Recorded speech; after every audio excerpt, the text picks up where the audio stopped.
Hey everybody, welcome back to Contemporary Software Development at Portland State University. Computer programs don't exist in isolation. They transform inputs from some source into outputs that are delivered to some destination. These inputs and outputs can range from information provided by a person to measurements gathered from a sensor to data that is sent to another software system for further processing. I/O is fundamental to software development, and the Java programming platform contains APIs that leverage object-oriented design patterns for class hierarchies and object composition to provide powerful, flexible, and easy-to-use mechanisms for performing I/O. Let's dive in. So in this set of slides, we're going to talk about Java's facilities for working with data that is external to the running code.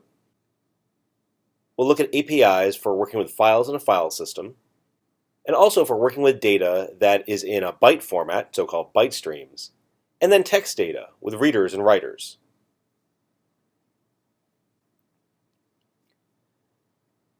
The classes and interfaces that we talk about in these slides are all in the java.io package, and there are a lot of facilities for performing I/O operations. There's the file class that represents a file, and we'll see some of the methods that you can use to get information about files. There are the stream APIs, which are all about performing byte-based I/O, and the readers and writers, which are all about working with text-based I/O. Let's take a look at the java.io file class. A file represents a file, and you can create a file object from the string, which is the name or location of the file, or from another file object that represents the directory that the file resides in, and then the name of the file inside that directory. And once you have one of these file objects that represents a file, you can call methods on it to get information about it. For instance, you can call canWrite to determine whether or not a file can be written to. You can perform some operations on the file, like deleting it, checking to see if it exists, or get some information about the file, like its name or whether or not it's a directory. You can also get its length. If you want the file to represent a directory, you can call the makedir method to create the directory. File also has a getParentFile method that will return the file object that represents the directory that contains this file.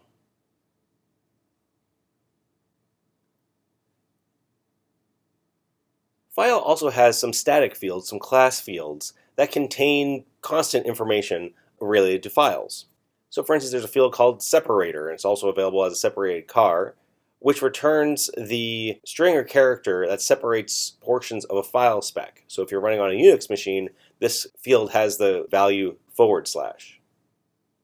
Similarly, the path separator and path separator char fields store the string or character that separates directories in a path.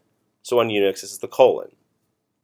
The nice thing about these fields is that they abstract out the path separator and the file spec separator, so that your code can just reference these fields if they need those values, and then you know no matter what platform you're running on, the correct value for that platform will be provided.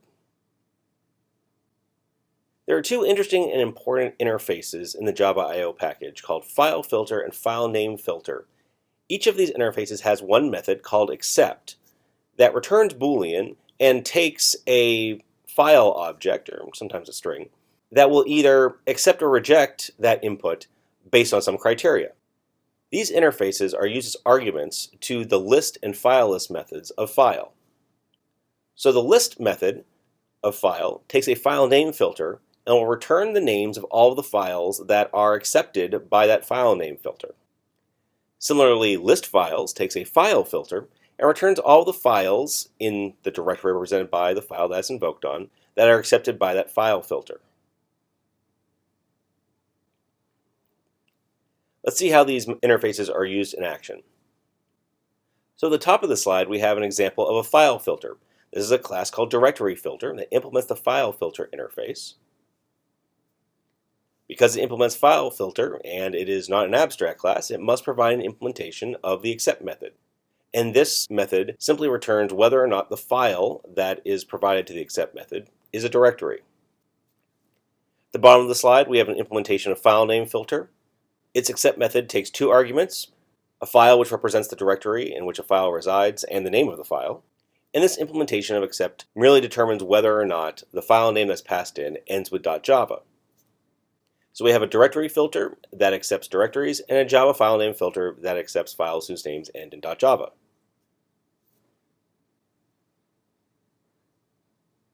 Here is a program that will find all of the Java files that descend from a given directory. It uses both a file filter and a file name filter in order to accomplish this. Let's first look at the main method to see where this program starts. First thing it does is it creates a new file object from the first argument that's passed in on the command line. This will be the directory in which we will look for Java files and then recurse into subdirectories. So we check to see if the file that is passed in on the command line represents a directory. If it is, great, we'll do some stuff. If it's not, in that else clause, we'll issue an error message because this program is meant to be run with a directory. But in the case that we do have a directory, we perform the following. We initialize some static variables, which are essentially global variables within this program, but they're private, so I guess it's okay. We set the directory filter to be the new directory filter object, whose class we saw on the previous slide. And similarly, we create a new Java file name filter and assign it to the Java filter static field, which is declared at the beginning of the class. Note that the types of the fields are the more abstract type. The type of dir filter is file filter. It doesn't need to be a directory filter because, as it turns out, the code that uses the dir filter, a static field, doesn't really care what kind of file filter it is. Same thing for file name filter. We use the more abstract type here, and that's something that you'll see a lot in this class. I call it programming to the interface. When you represent data, it often helps to have that data be represented as generically as possible. That way you're not locked into a particular implementation, and it helps take some of the cognitive burden off of the person who reads the code, because they don't need to know the specifics of the implementation. It also allows the implementation to change over time. Now let's take a look at that find Java files method. What does this do? It takes a directory, and the first thing that it'll do is print out the names of all of the files that end in .java that are in that directory, and then it'll recurse into the subdirectories. And here's how it does that. The first line in the method takes the dir that was passed in and invokes the list files method on it, providing the Java filter, the Java file name filter. And that will return an array of files whose names all end in .java. Then we'll simply iterate over that array and print out the name of the file. Then we want to recurse into subdirectories. The way we do that is that we take the directory that we're currently inspecting and call list files on that directory object, providing it the directory filter. This will return an array of files that contains all of the directories in that directory. Then we iterate over all of those directories, and we call find Java files recursively on each one of those directories.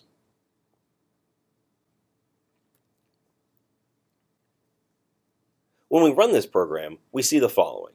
So the first thing we do is we go to a directory that contains a bunch of Java source code, and then we'll run the program. We'll run the main command line argument, invoking the Java virtual machine, telling it the class path to look for is in /classes, and then the fully qualified name of the find Java files class, which I've abbreviated here. It's edu pdx cs410j io.findJavaFiles, and we give it the current working directory, or dot, as the argument. And as you'll see, it then prints out all of the Java files that are under that directory. So why is this an interesting example? Well, in addition to performing some operations that are relevant to I/O, this demonstrates a very important pattern in object-oriented programming. If you go back and look at the definitions of the directory filter and the Java file name filter classes, you'll note that they don't have any state. There are no fields. All you have is one method and its implementation. In this case, we have a class, and we use instances of that class to encapsulate not state, but just pure behavior. There isn't any state. As a matter of fact, every instance of that class will be exactly the same. There is no unique state to it, and all the behavior is the same. But what this allows you to do is to have a really nice partition between the responsibilities for filtering files. So the file API, the implementation of the file API is responsible for knowing the low-level details of how to get at the files within a directory and how to work with the underlying file system. But it doesn't know what files are interesting. Instead, what it does is it delegates or abstracts that information to these interfaces. So the file class knows how to apply the filter, but it doesn't know which criteria to apply. Similarly, you know what you want to filter, but we rely on the file object to know about the underlying operating system, no matter what machine it runs on, to take care of all those low-level details. And so by separating these responsibilities, you have a nice clean delegation model where you know what behavior and responsibilities you have and what behavior and responsibilities the code that you're calling has.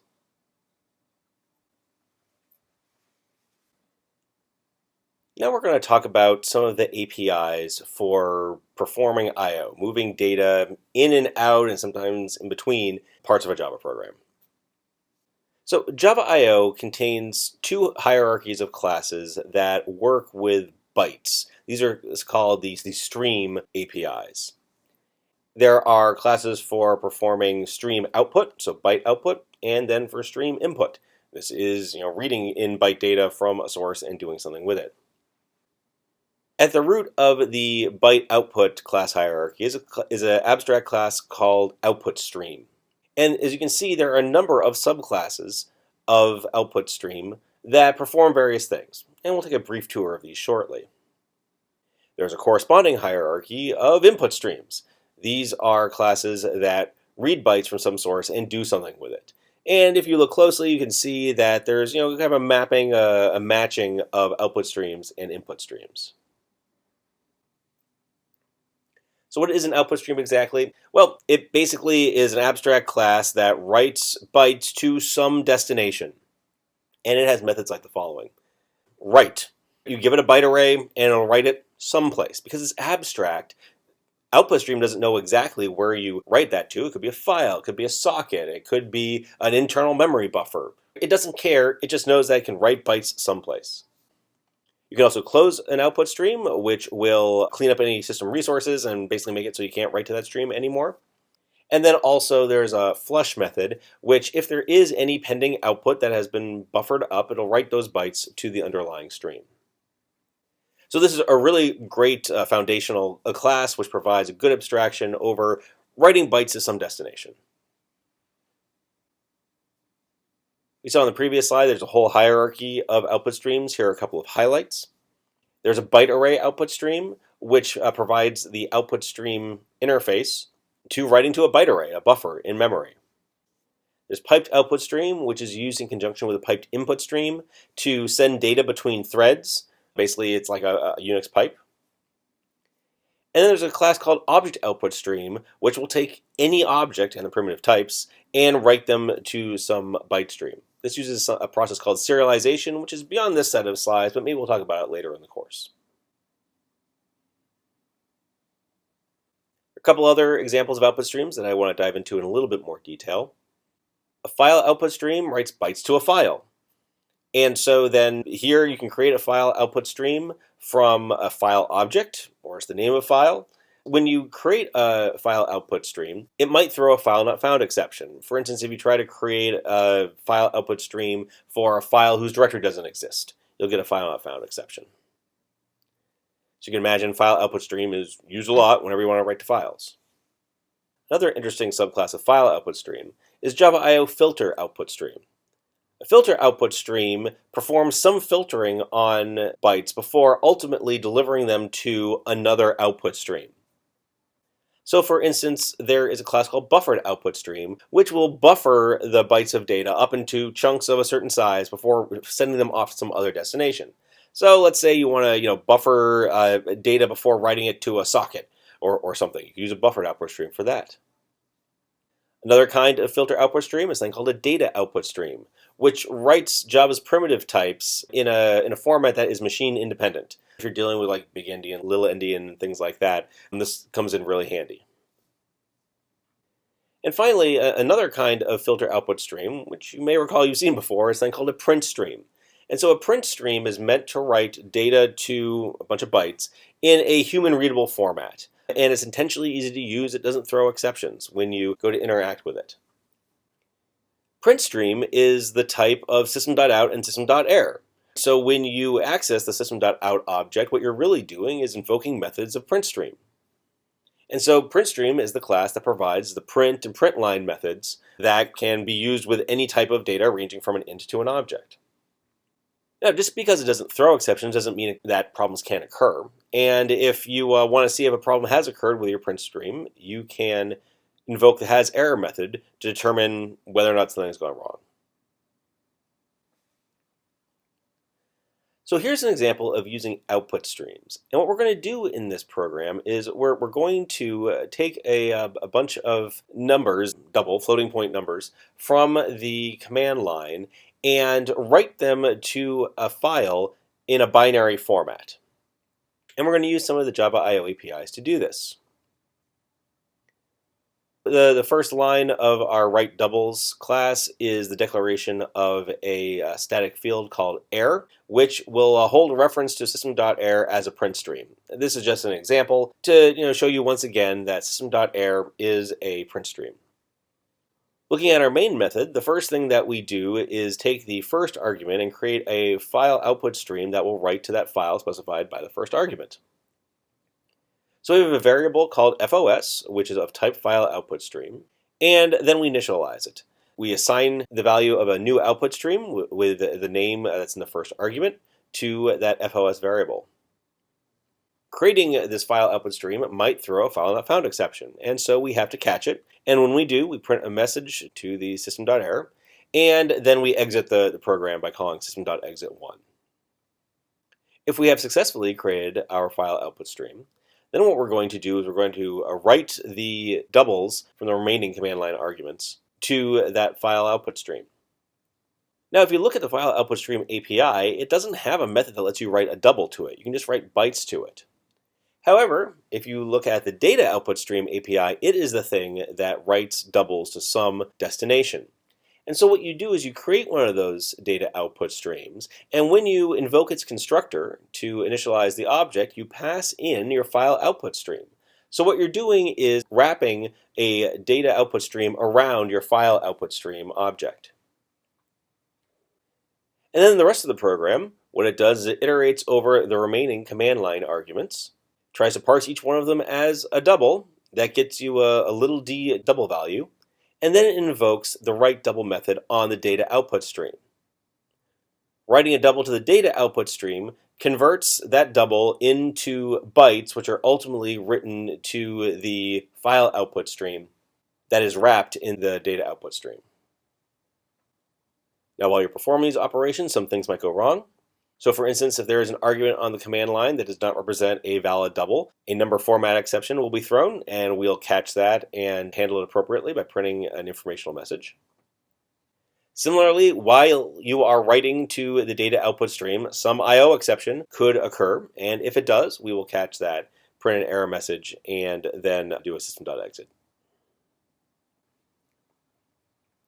So you would run this program like the following. You would invoke the write doubles main method. You would provide arguments like doubles.out, which will be the name of the file to which the double values are written, and then provide some double values like 123, 2.34, 3.45.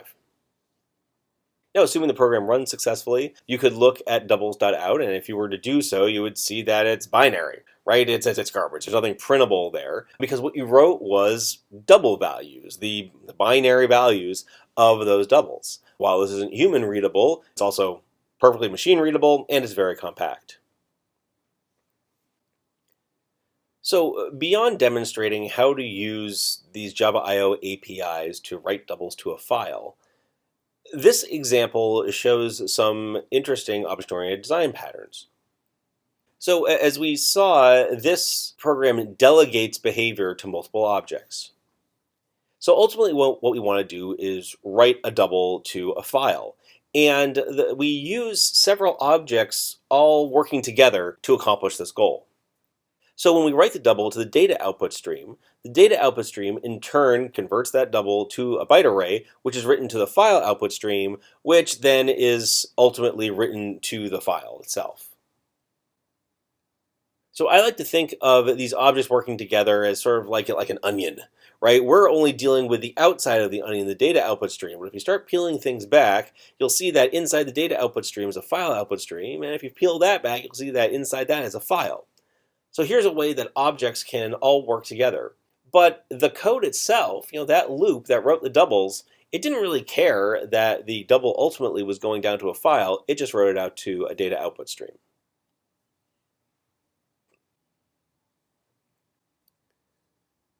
So now let's talk about input streams. This is taking bytes from some source and processing them. So an input stream is the abstract superclass of all these different types of input streams. And they read bytes. So they will read bytes into some byte array. You can invoke methods on the input stream like available, which returns the number of bytes that can be read without blocking, like how many bytes are left in the file. You can close the stream when we're done with it, and that'll clean up the resources, the underlying resources associated with that stream. The read method reads bytes into a byte array and it's overloaded to take some different arguments. And its return value is the number of bytes that were read, or if all of the bytes have been read, then -1 is returned. And as you're reading in bytes from the stream, you can call skip to skip over some number of bytes. And this kind of thing is, can be a nice optimization as you're processing binary data. Some subclasses of input streams which are interesting. There's the byte array input stream. So this provides the input stream behavior, the ability to read bytes at a time over a byte array, so an in-memory buffer. Again, there's piped input stream, which is used in concert with a piped output stream to send data in between threads. And there's also something called a sequence input stream, which you give it multiple input streams, and it'll read the first one, the second one, the third one, etc., in a given order. You can imagine that you've got a very large piece of data that maybe you spread over multiple files.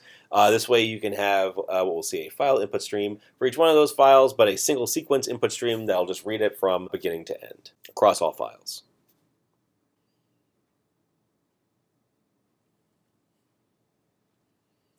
As I just referred to, there is a Java I/O file input stream that will read bytes from a file. And just like the file output stream, you can create it from a file object or from the file's name. And again, if there isn't a file that I can read from, it'll throw a file not found exception. We saw the filter output stream. There's also a filter input stream that will read bytes from an underlying data source and do some processing on them before delivering them to the read method of the filter input stream. So for instance, there's buffered input stream, which reads input from another input stream. There's a data input stream, which is used to read primitive types in Java. There's something called pushback input stream, which allows you to read some bytes and then push them back into the stream so they can be read again later. If you've looked at look-ahead parsers and things like that, you can imagine you would use this class to implement something like that. In the output stream section of the slides, we saw an example class called write doubles. This is its equivalent, read doubles. Again, we start with a couple of declarations of fields, just for example. These are print streams, so we have one for system.err and system.out. And then we have our main method, which takes one argument, which is the name of a file, and from that file, it will then read all the double values in it. So here we create our file input stream. Again, we pass in the name of the file that we want to read from. If that file can't be found, it'll throw an exception, and we will handle it appropriately. Then we create a data input stream. Data input stream is the class that provides read double. It is the thing that can read a double from some other input stream. In this case, that other input stream is the file input stream that we created. And then we'll iterate reading doubles until we can't read doubles anymore. Then we call the read double method on the data input stream. We get the value of the double. We will print it out to standard output with a space after it, and then call flush, which will push it all the way to its final destination, which is standard output on the terminal. If while attempting to read a double, an end of file exception is encountered, that's okay, not the end of the world in this case. We simply break from the loop and are done with the program. If another type of I/O exception occurs while reading the double, that's more serious. We'll print out the error message and then call system.exit to exit the program. Finally, after we've read all of the doubles, we'll just print an empty line and call it a day.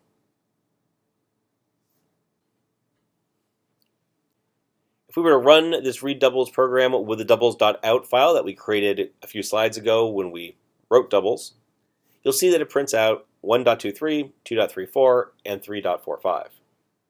Exactly the same values that we provided to write doubles.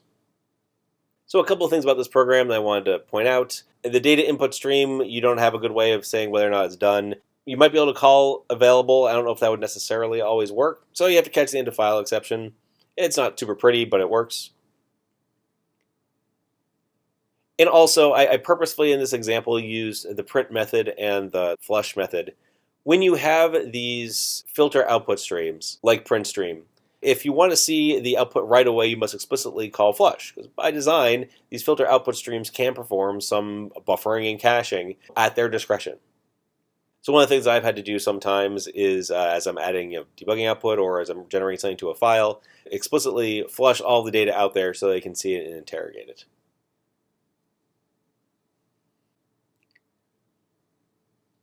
So we saw the output stream and input stream APIs for handling byte data, and they do that really well. But a lot of the data that we work with is in a text format, and the byte-based streams, you can make them work for that, but it's a little awkward because you have to do a lot of data encoding, and really when you want to deal with characters and strings, if you work with just the stream APIs, then you have to do a lot of conversion back and forth. There's another set of APIs called the writers and the readers that look a lot like the streams. I think they could say that they have a lot of similarities, but their APIs are designed for working with text. So again, you've got two class hierarchies. You have the writers that have an abstract superclass called writer that writes text to a destination. Similarly, you have readers that read text from some source. So Java I/O writer has a write method that writes characters or a string. It's overloaded that way. And has a close and a flush, just like you saw with the stream APIs. Some examples of writers: something called a buffered writer, which will buffer up some text before writing to its destination. You can write to a character array that underlies it. And so the whole idea is that you write some text to this char array writer, and then you can get the underlying character array and work with it that way. Filter writer is an abstract class that filters text before it's written to some other destination. And for you fans of the piped input stream, piped output stream, yes, there is a piped reader and piped writer.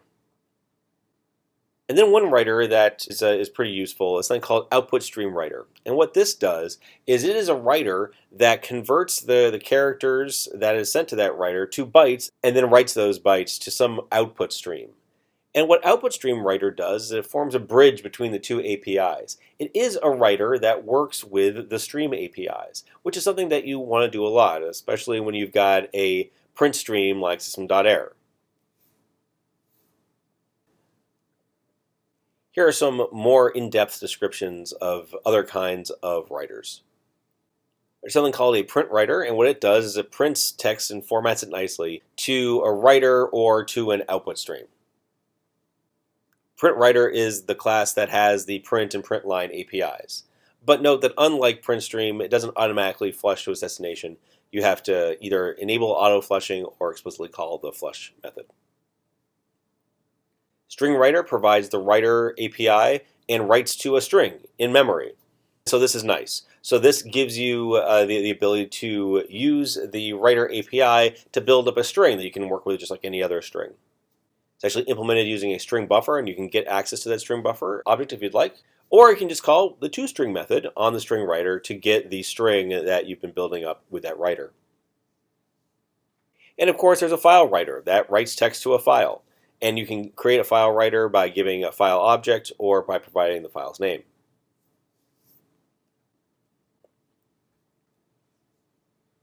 Here's an example that writes a text from the command line to a file. In this example, we'll have a static field called air, which is of type print writer. And this is just an example. As we see in the first executable line of the main method, we initialize that air field with the value of a new print writer that is wrapped around system.err. And the second value provided to the constructor is true, which means that it should automatically flush its contents at the end of every call to print. Inside that try block is where the interesting stuff in the program happens. We create a new file writer for writing to the file specified by the first command line argument. And then we iterate over the rest of the command line arguments and write that value to the writer object and provide a new line in between each of them. Once we're done writing all the command line arguments, we flush the writer and then we will close it. If any I/O exceptions happen while performing these operations, we print out an error message.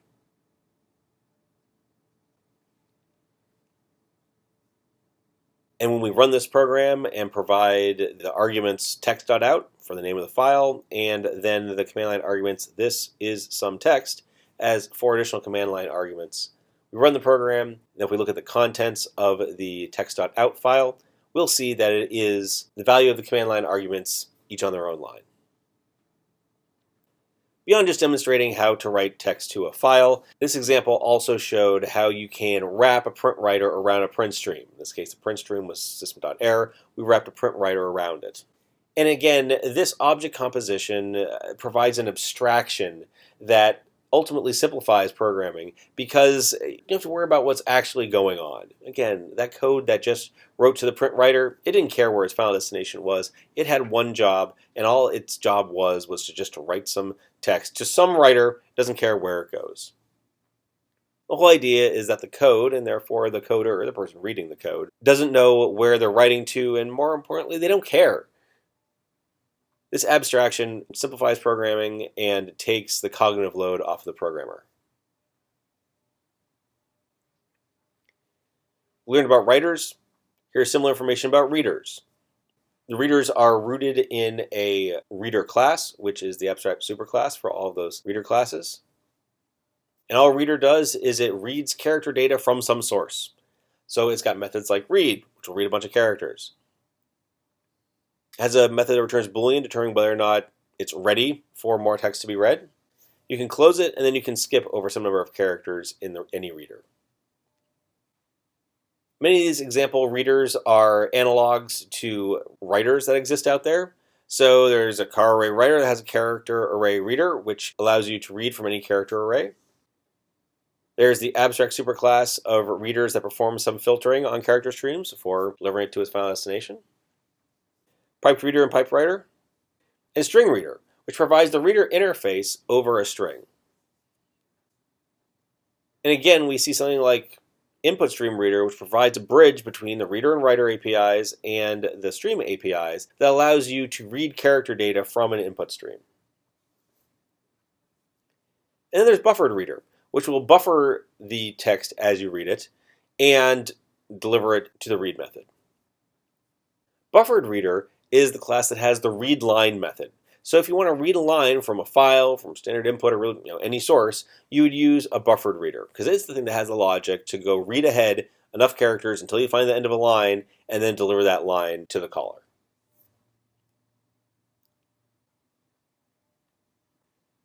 And we'll use buffered reader here in this example, which reads text from the console. Probably in your CS 101 course, the way you provided data to a program was through standard input. Right? Your program will sit there and wait until the user types something on the terminal and hit return, and then it read that line that was input from the user. Well, here's how you do that in Java. And I'm going to warn you, it's not terribly natural because, well, these days people don't write too many programs that read from standard input. But here's how you can do it. In the main method from this read from console, the first thing we do is we create an input stream reader around system.input. So remember, system.in is an input stream that reads from the terminal, from the command line. We don't want to read bytes, because that's what input streams do. We want to read characters. And so the way you read a character is with a reader object, and you use an input stream reader to read from some input stream. So we wrap an input stream reader around system.in, and now we have something that we can use to read characters from system.in. Now, we don't want to read just characters, we want to read an entire line of characters. So we use the class that's good for reading lines of things, which is buffered reader. And so then we create a buffered reader around that input stream reader. And this then lets us read a line of text. We'll also use a string writer to store the lines that we read from standard input. Now, this is just for an example. I don't know if you'd really do it this way, but we have this here as an example of how to use the string writer class. Now, what are we going to do? Well, we'll just sit there and loop until the user enters -1 on the command line. We invoke readLine from our buffered reader. We say br.readLine. What is this going to do? Well, it's going to read a line. Where's it going to read a line from? It's going to read a line from the input stream reader. Where's that input stream reader going to read its text from? It's going to read it from bytes from standard input. And so this is how we accomplish the goal of reading a line from standard input.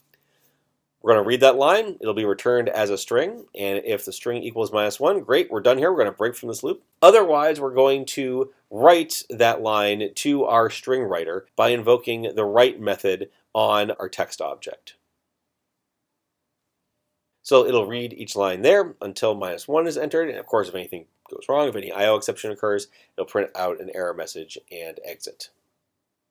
And finally, there at the end, it will print out the value of the string writer that has been built up in the loop.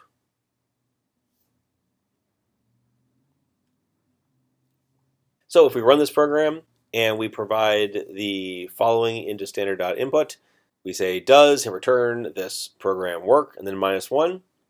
It will then print out the lines of text that have been entered that aren't -1. Does this program work?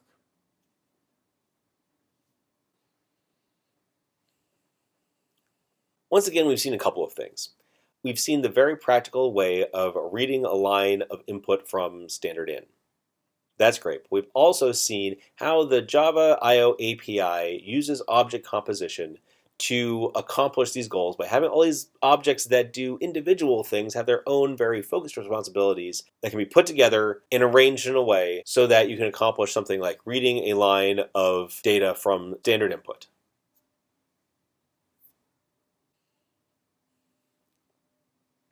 Now, when working with I/O, it's very important that we clean up after ourselves. Many I/O operations deal with resources that are outside of the direct control of the program, things like files and network sockets and connections to other devices. If after working with these external entities, if you don't properly clean up, the program will end up holding on to additional resources that take up space, might prevent other programs from accessing it. It's just bad form. This is why the streams and the readers and writers all have close methods. These close methods often terminate the underlying connection, release the file back to the operating system, close the network socket so that its memory can be reclaimed, all that kind of stuff. So it's very important that you do that. However, it's often easy to forget to call close on these objects, especially if you end up passing the objects around to other methods and things like that. So here is a method called printTextFile, which uses some very common patterns for cleaning up I/O objects once you're done with them. The first thing that it does is it creates a buffered reader around a new file reader for the file that you want to print, and then iterates over each line of the buffered reader and prints it out. And hey, if there's any I/O exception, then it prints out a message and then rethrows it. And then the finally block, if your buffer reader actually was created in the first place, then it'll call close and clean up. This code works. This code is fine, but I don't know about you, but I always forget that finally block, right? I always forget to close my readers and writers once I'm done with them.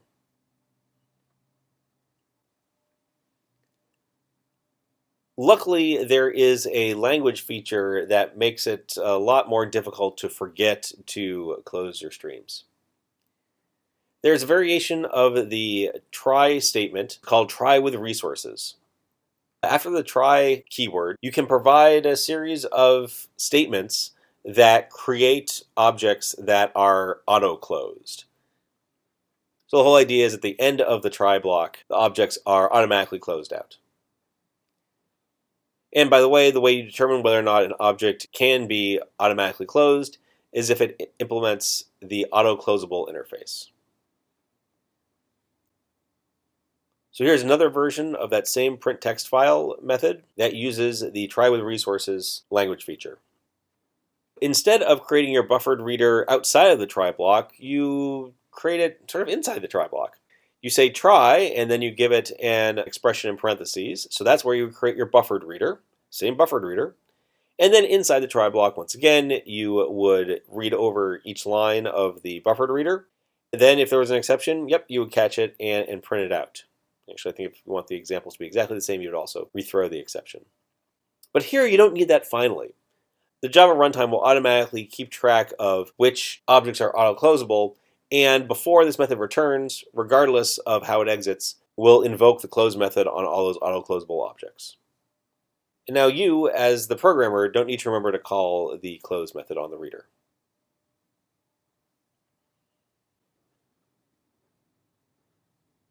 So that's an introduction to Java's I/O APIs. As I hope you saw, there are a number of tools available for externalizing data that is outside of your running code. A lot of the time you'll be working with files on a file system, and the Java I/O file object does a great job of representing that. When it comes to moving data in or out or even between parts of a Java program, there are two APIs for doing that. If you're dealing with byte data, you'll want to use the stream APIs like output stream and print stream. If you're working with text data, you'll want to use the readers and the writers. Those are things like file writer, buffered reader, etc. So that's it for now. I hope this information gets you off to a good start working with Java's APIs for performing I/O, which you'll use in many of the assignments here in contemporary software development at Portland State University.